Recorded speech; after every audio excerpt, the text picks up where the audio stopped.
Welcome to the Windows Computer and Technology channel, and interesting question today. And I believe maybe it happened a few times. People wondering about, what could happen. So we know that Windows 10 is still the dominant operating system, but that number is, slowly shrinking. I mean, we are at a place where we're almost at 40% for Windows 11, so it's starting to get some momentum, and it will continue to grow. And I believe there's a tipping point, and I believe it's going to happen this year that Windows 11 will overcome Windows 10 in the market share. I think by the end of the year, this is going to be the case. Now, it's going to be interesting to see the March numbers when we get to April 1st, see what are going to be these market share numbers. So the question that comes to mind for some users is, hey, what if some people will want, not, they just don't want to move to Windows 11? What if people just stay on 10 or refuse? What could happen?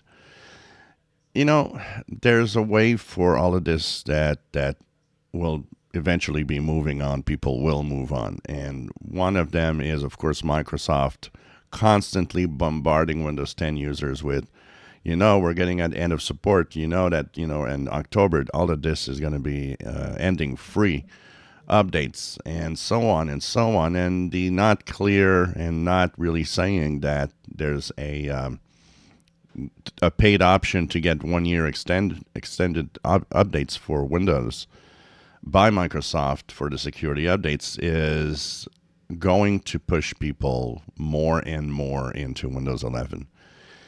If there was an option like Windows 12, maybe people would kind of jump over Windows 11. There's a lot of negativity over it, and I think one of the main reasons people hesitate moving to Windows 11 is that, people are probably hearing from friends, from family members, oh, you don't want to have Windows 11. It's really, really a problematic operating system. You don't want to go there.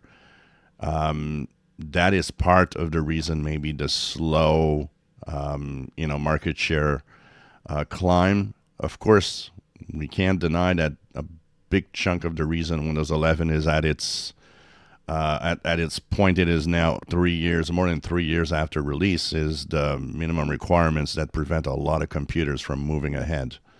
And that also has stalled, and that slowed down, actually, Windows 11. It would probably have surpassed Windows 10 at this point if the minimum requirements weren't there. And but, it's kind of like a war. It's basically, let's continue telling people Windows 10 is ending this year. Let's continue pushing Windows 11. And, of course, with new PC sales, we'll see what happens with that. You will get to a point where Windows 11 is dominant. We don't see a Windows 12 before at least next year, if there is one next year. So people will move on. It's the way it is. And it's always been the way it is with, Microsoft Windows. People eventually have to move, and they, for the most part, buy a new PC. It's been like that. It will be like that for the future. It's always been kind of the way Microsoft wins over a new operating system. If you enjoy my videos, please subscribe, give us thumbs up. Thank you for watching.